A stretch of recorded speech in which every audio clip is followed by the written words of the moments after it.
Obrigada aos nossos integrantes do painel por gentilmente cuidarem do tempo. E neste momento nós abrimos para a plateia, para os nossos convidados, para as nossas perguntas abertas. Então, os nossos recepcionistas estão com os microfones. Quem tiver pergunta, por favor, pode se manifestar.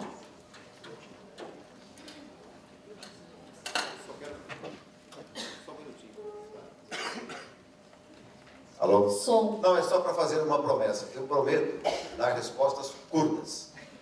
Esperando que as perguntas também. É uma promessa. É preciso haver um ping-pong aqui. Então, para não monopolizar, aproveitar respostas muito curtas.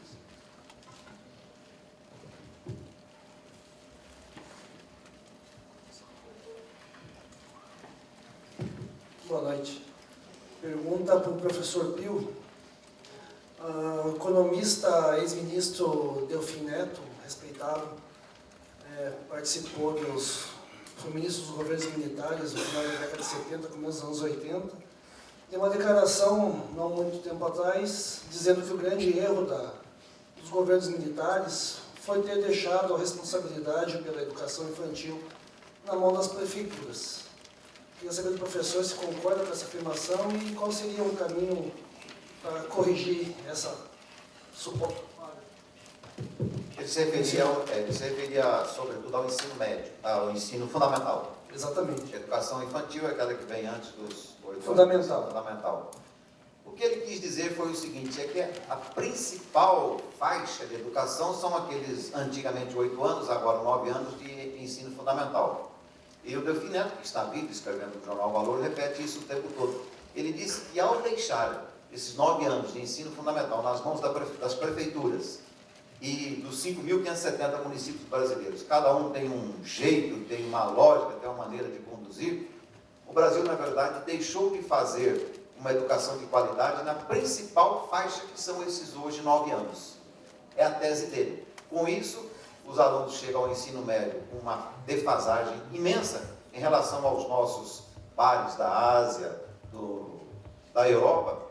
E aí o ensino médio é muito ruim, muito fraco, um currículo horroroso, não há quem discorde no Brasil que o ensino médio, aqueles 3 anos, tem um currículo apavorante, e chega na educação superior, seja em curso tecnólogo, bacharelado ou licenciatura, com uma falha muito grande de formação. Desse ponto de vista ele tem razão. Porém, eu não sei se para um país de dimensões continentais como o Brasil, se os 9 anos de ensino fundamental para tanta gente fosse deixado a cargo do governo federal, nós não tivéssemos 2 problemas. Também um problema de qualidade e um custo por aluno brutal. Brutal, maior do que a Noruega, do que a Dinamarca, do que o Canadá, os Estados Unidos, como é hoje. Então, a afirmação é verdadeira por um ponto, mas a solução alternativa, que seria deixar nas mãos da União, talvez não solucionasse o problema e criasse um novo, que é o custo por aluno. Obrigada, professor. Mais perguntas?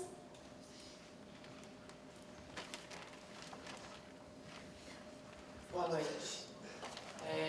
Gostei da analogia que o senhor falou que o economista é como um médico que aponta todos os defeitos. E concordo plenamente, em gênero, número e grau, que realmente a solução para os nossos problemas é a educação. Mas, até lá, o que fazemos para superar essa crise? Porque até formarmos essas crianças e os universitários, etc., ainda há muito caminho. E nós, empresários que estamos aqui investindo no país, esperando o retorno, né, eu concordo com aquele senhor que falou que realmente o número de representantes comerciais aumentou. Eu concordo porque, com o desemprego, as pessoas foram tentar o que fosse possível. E vendas é sempre o caminho mais fácil, né? Não que seja fácil vender, eu tenho dificuldade em relação a isso, inclusive, mas, então, já que um bom médico aponta os defeitos, eles também dão a solução. Eu gostaria que o senhor me dissesse qual seria uma solução viável para já, porque se a gente for esperar as crianças se formarem, os adultos universitários, mais uns 30, 40 anos por aí, né? Muito rapidamente. Alô? Muito rapidamente. Assim como lá a piadinha, que médico deu a notícia ruim, depois a boa era o desconto na funerária. É um pouco isso que o economista vai te dizer. Não tem solução de curto prazo. É claro que é preciso começar, é preciso lutar para melhorar. Agora, as consequências em economia são lentas. São lentas. Para o povo brasileiro ter uma renda por habitante que seja o dobro desses 12 mil dólares anuais, estou agora falando de renda per capita, em 2 décadas e meia, nós teríamos que aumentar o produto todo ano 5%, porque a população continua crescendo 1.600.000, a produção teria que crescer 5%. Como isso não vai acontecer, porque essa década, 1910, 1920, é quase perdida, infelizmente a resposta é a curto prazo, dá para ir tendo algumas melhorias, mas muito lentas. É porque não existe solução de longo prazo. Eu resumo dizendo o seguinte: o tempo da história é diferente do tempo biológico de nossa vida. Os meus 80 anos, 90 anos que devo viver, os seus, e do ponto de vista da história, é muito pouco tempo. Mudanças em 20, 30 anos na história são consideradas mudanças em período curto. Entretanto, 30 anos de nossa vida é um período longuíssimo. Então, esse é o desafio que está apresentado a nós. Gise do Sinduscom, por favor.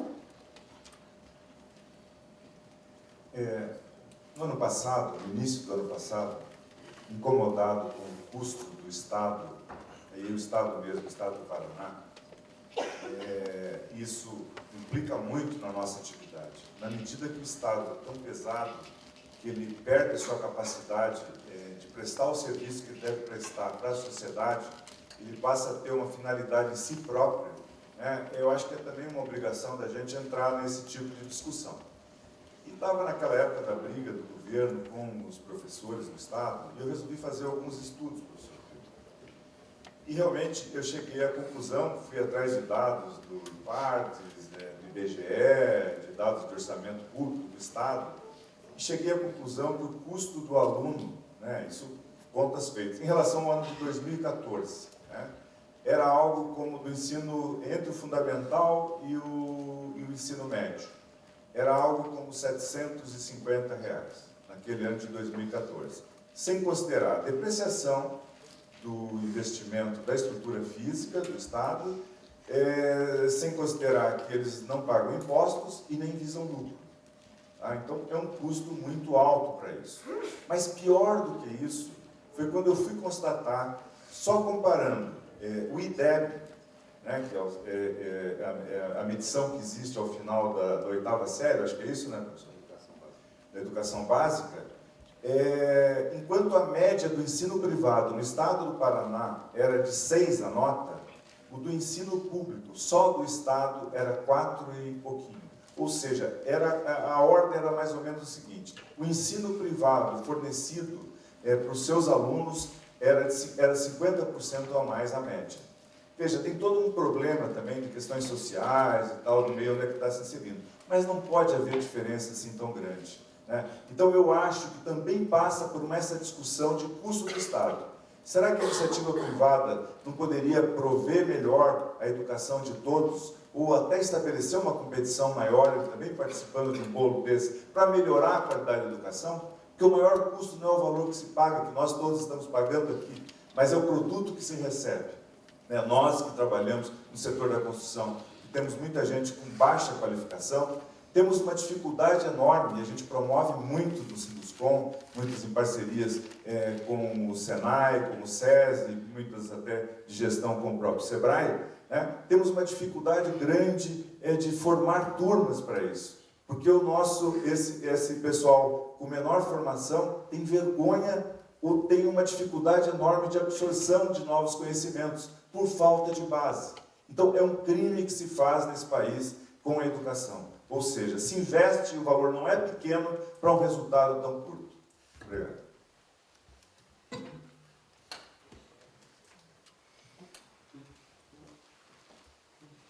Obrigada, Gise. Mais perguntas? Eu achei muito interessante o que o senhor reitor falou, de que nós não vamos poder acompanhar todo o progresso, toda a mudança, porque a nossa vida ela é finita.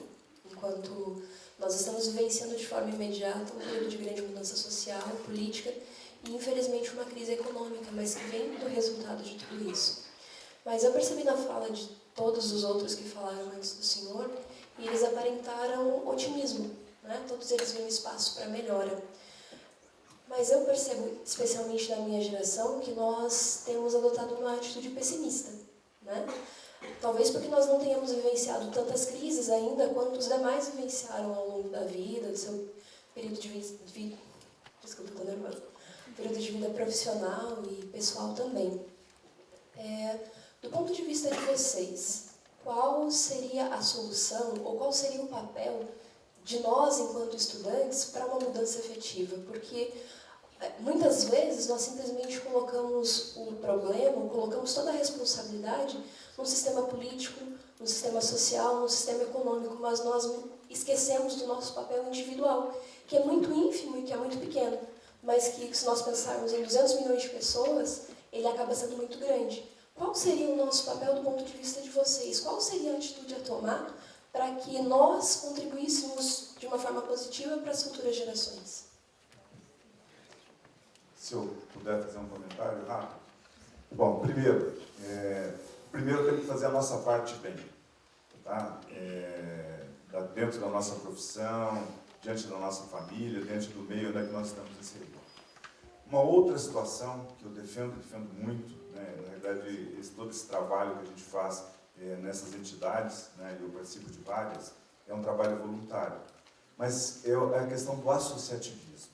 Tá? Na medida que você está no meio associativo, que você se une, né, com mais pessoas que vivem os mesmos problemas, que têm as mesmas dramas de consciência até, em função do que você está vivenciando, está enxergando e está vendo, e querendo modificar. Né? Eu acho que a gente sempre tem que ter essa disposição de trabalhar para modificar a realidade na qual a gente se vive.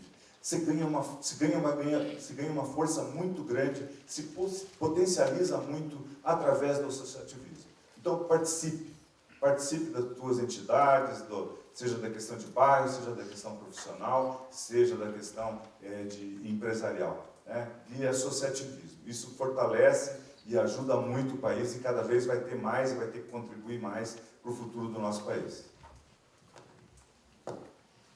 Eu queria deixar uma mensagem. O seu nome é? Rayana. Rayana, o país que vocês vivem hoje é muito melhor que o país de 30 anos atrás. Isso é fato. Há 30 anos atrás, vocês não tinham estudado, ou vocês passavam na Federal, pouquíssimos cursos na PUC. Eu não lembro mais onde você poderia estudar há 30 anos atrás. Hoje você tem em Curitiba belas instituições, essa universidade é um exemplo fantástico. Então, as coisas melhoraram muito para os jovens. O país teve, apesar de ter deficiências de infraestrutura, nós estamos melhor que há 30 anos atrás. O país foi para frente, sim. Nós não temos um país pior que há 30 anos atrás. Nós estamos passando por um momento muito difícil. Segundo, vocês aqui, daqui 10, 15 anos, vão estar dirigindo o país. Vocês e todas as pessoas da idade de vocês. Vocês vão estar dirigindo uma agência bancária, um posto do INSS, vão estar dando aula na universidade. Então, o futuro passa por aqui. Todas as dificuldades que nós temos nesse momento, nós já vivemos no passado muito pior. Aqui, acho que só eu e mais alguns sabíamos o que era ir no mercado às 8 da manhã, comprar um chocolate de R$2 e à tarde ele custar 4. Era uma coisa assim, inimaginável. Eu trabalhei nessa época, quando o Collor assumiu, e durante o período dele foram os piores meses. O Sarney e o Collor foram os piores meses. Eu trabalhava numa multinacional. Nós ficávamos, no final do mês, até o 5º dia útil, tentando traduzir os números para eles. Lá fora, eles não entendiam como é que podia ser, como é que funcionava isso. Até que, no finalzinho da década de 80, adotamos o dólar definitivamente como moeda, e foi até a nossa felicidade de acertarmos com o Plano Real. Eu deixo essa mensagem, olhem para frente, porque o país era pior mesmo, era muito ruim viver no Brasil.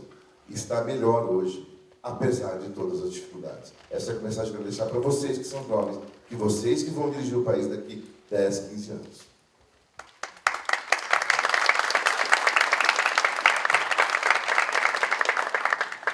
Na mesma linha dos meus dois companheiros de entidades associativas, né? E o trabalho que nós fazemos nas entidades associativas realmente é um trabalho voluntário e é um trabalho, muitas vezes, que te obriga a estar longe dos teus, longe da família, dos amigos.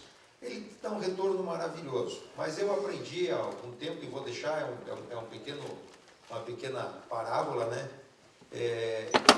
Por que participar? Se te convidam a sentar a uma mesa, sente. Se você não sentar, você será servido como prato principal.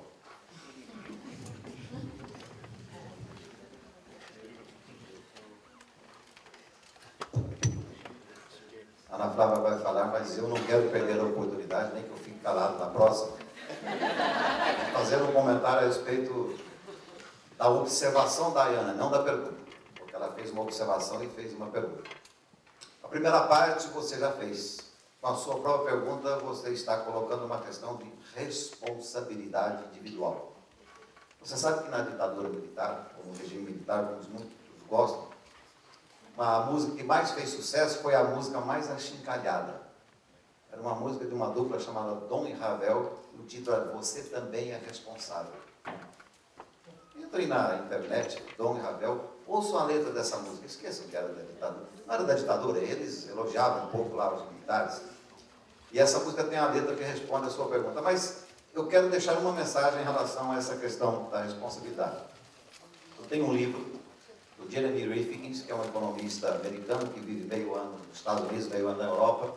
Ele escreveu um livro chamado O Fim do Emprego e escreveu um outro chamado O Sonho Europeu, em que ele faz uma crítica ao sonho americano. E ele diz lá pelas tantas o seguinte: o sonho americano é o desenvolvimento e o enriquecimento de uma nação com base no trabalho duro, fé em Deus, parcimônia no consumo, ética e produção.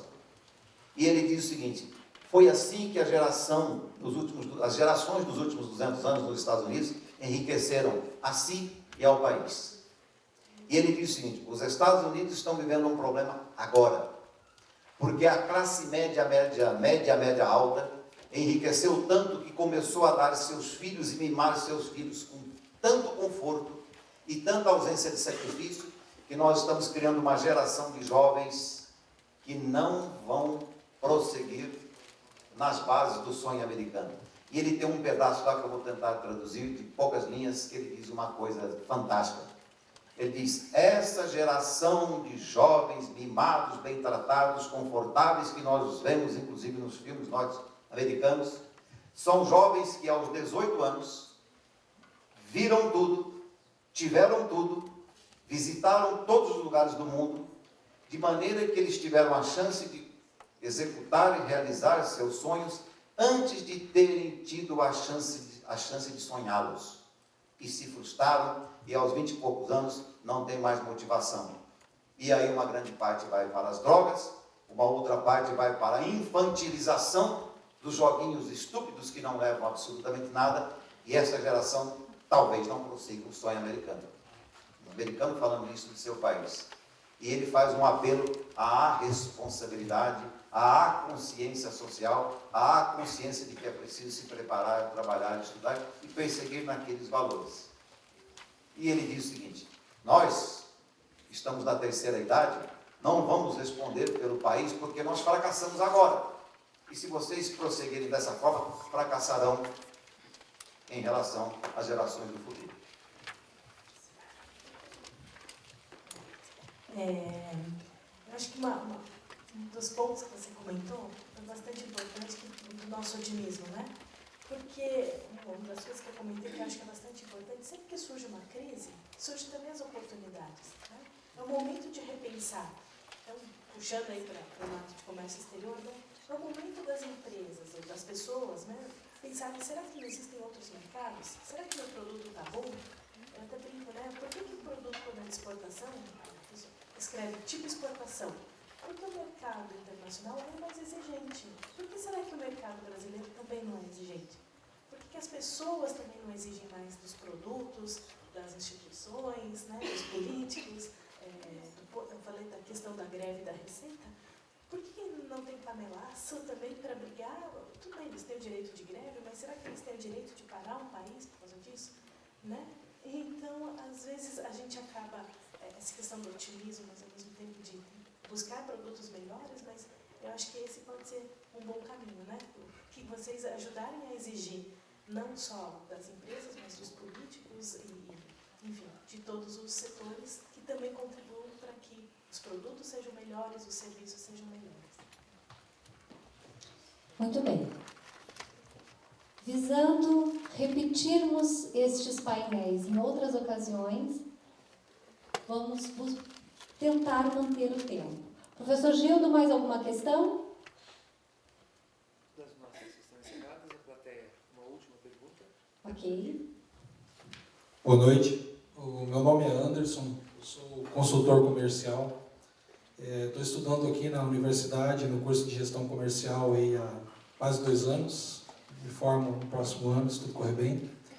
A pergunta que eu tenho a fazer é a seguinte. Primeiro ao seu Paulo César. Eu gostaria de migrar hoje de funcionário de uma empresa que sou para um representante comercial. Eu acredito que tem muita gente que gostaria também de dar esse primeiro passo. Eu gostaria que o senhor me indicasse a melhor forma e de que maneira a gente pode fazer isso com segurança. Porque hoje, querendo ou não, temos a garantia de um salário fixo, mais comissões. E nós todos sabemos que o representante comercial ele depende do seu próprio trabalho, das suas próprias vendas. E uma outra pergunta que eu gostaria de fazer a todos é o seguinte.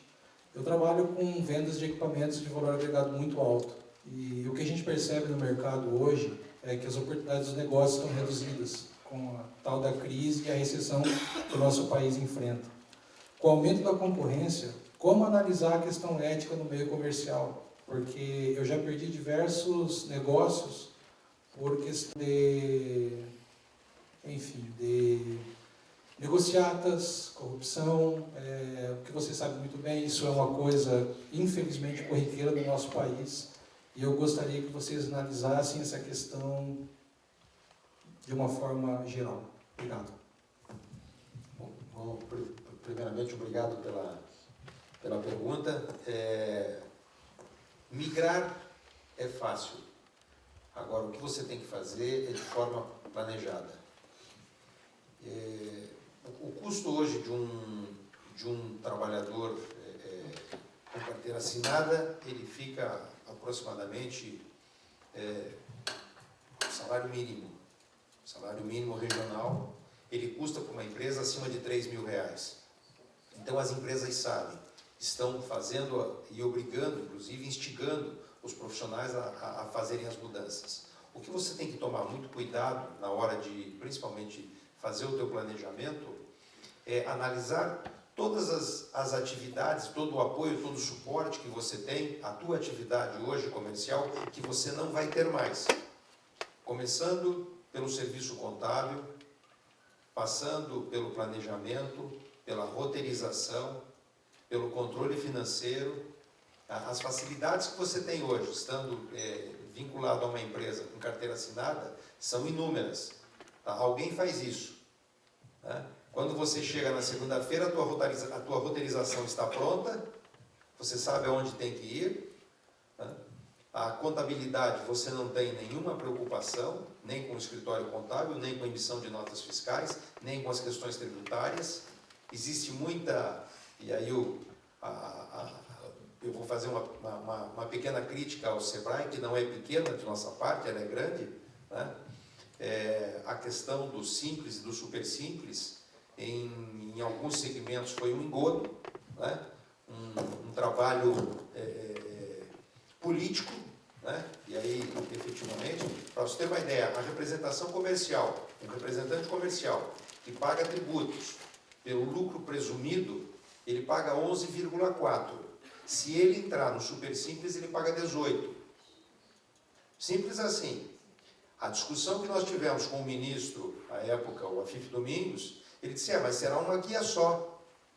Sim, mas eu vou pagar 50% a mais de tributos porque eu vou pagar uma guia e não 3. Eu emito 3 guias e pago 50% a menos de tributos. Então, tem que tomar muito cuidado na análise, na validação. Se quiser nos procurar no conselho e no sindicato, principalmente, o sindicato tem toda a condição de te dar o suporte, a mostrar para você quais são as dificuldades e as facilidades que você vai ter. E eu vou até abusar aqui do meu amigo Henrique, que tá filmando. Henrique, eu disse que ia falar. Antes do final do mês de setembro, nós vamos lançar um aplicativo para facilitar aos novos entrantes, representantes comerciais, a buscarem todas as facilidades e entenderem de forma mais clara quais são as possibilidades que eles vão ter no mercado. Então, acredito que você vai trabalhar mais rápido agora, porque eu te pus aqui numa situação de referência. Então, corra. Abordando outro aspecto da tua pergunta, segunda parte. Bom, primeiro, quando a gente fala em investimento, né, esse investimento é construção e equipamentos e máquinas. Então, acredito também que vai haver uma melhora considerável ao caminho e a saída para isso. Tá? Mas vamos nos fixar um pouco na questão de ética. Tá? O nosso sindicato, como já falei, existe já há 72 anos, sempre pregou a boa técnica da engenharia, né, o respeito às leis e legislações, né, e temos vários cursos e capacitações a respeito disso. Mas já há algum tempo, eu acho que nós estamos enfrentando uma fase de transição, né, que todos nós temos que repensar muitas coisas em relação ao que se acontece. Então, o que está na agenda do Sinduscom, né, de hoje, já começamos em 2014. Né? A questão da ética, a questão do compliance, né, a questão de você passar aos nossos associados manuais e cartilhas a respeito disso, de comportamento empresarial diante do mundo que vivemos. Porque sempre vem aquela desculpa, poxa, mas se eu não fizer isso, eu não sobrevivo. Vamos ter que começar a sobreviver.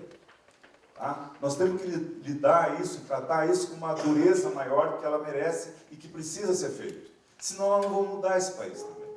Né? Então agora já no mês, nós já levamos o juiz Sérgio Moro à nossa entidade para fazer uma palestra sobre corrupção. Né? Recebeu uma homenagem pública nossa, não só a ele, mas todas as instituições que estavam voltadas para a Lava Jato. Já no início do mês de outubro, nós temos um evento programado onde nós vamos lançar vários documentos relacionados a isso para as nossas empresas associadas. E uma cartilha de ética concorrencial, tá? Que trata bem da questão onde você está falando. Né? Então, é um assunto que aí, a questão do associativismo, voltando a ele, né? Isso ajuda a você colocar esses assuntos mais na pauta, na agenda, no nosso dia a dia. Né? Eu acho que isso é um compromisso, e é bom sempre falar para os mais jovens, né? Para que não desistam nunca percam a motivação de transformação. Né? E essa é uma briga que vale a pena fazer pelo bem e pelo futuro do nosso país.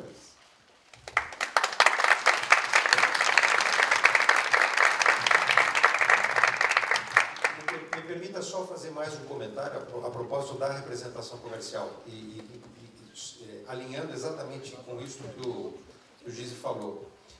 Nós temos uma dificuldade muito grande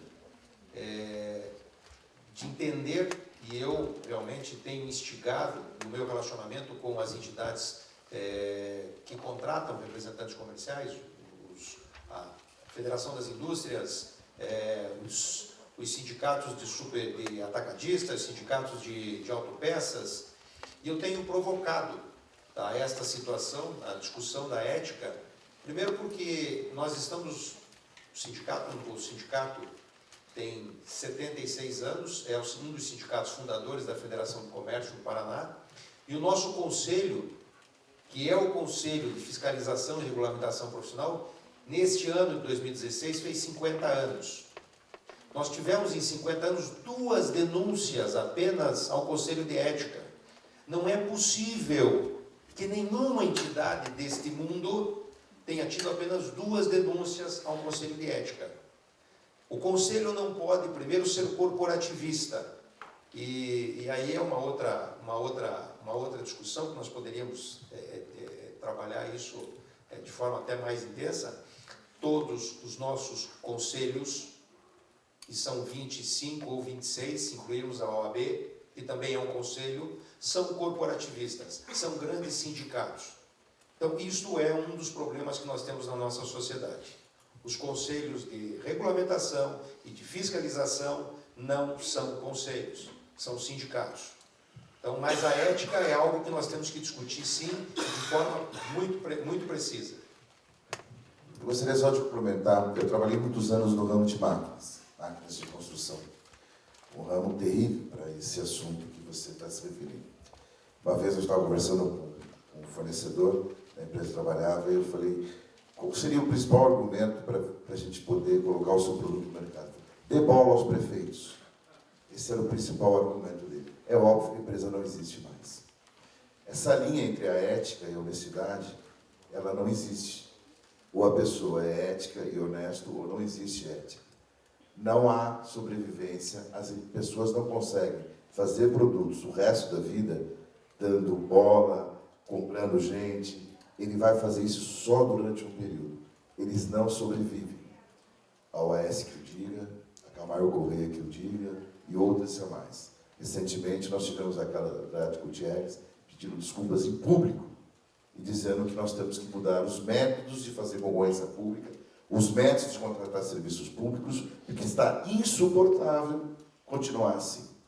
E vocês, vou repetir, vocês têm parte fundamental, que amanhã ou depois algum de vocês está presidindo uma comissão de licitação de um órgão público. Vocês vão estar numa grande empresa fazendo compra de equipamentos para produção. Vocês vão estar comprando caminhões para transportar lixo. Então vocês são muito responsáveis em ajudar a mudar tudo isso. Não vão sobreviver. Não é no Brasil, no mundo inteiro. Cada vez mais as grandes empresas estão indo no caminho da ética.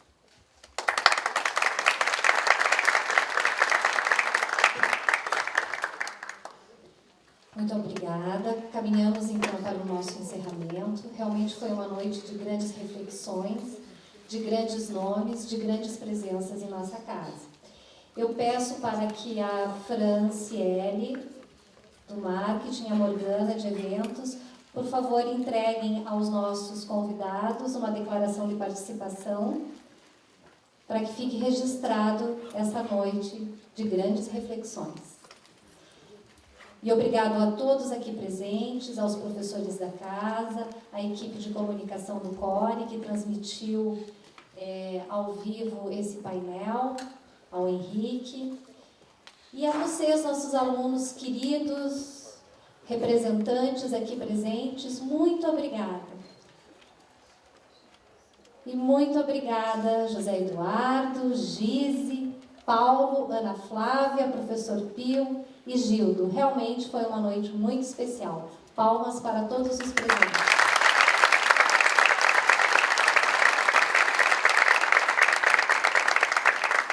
Neste momento, encerramos o painel Gestão e Vendas em Tempos de Crise. Obrigada, Theo.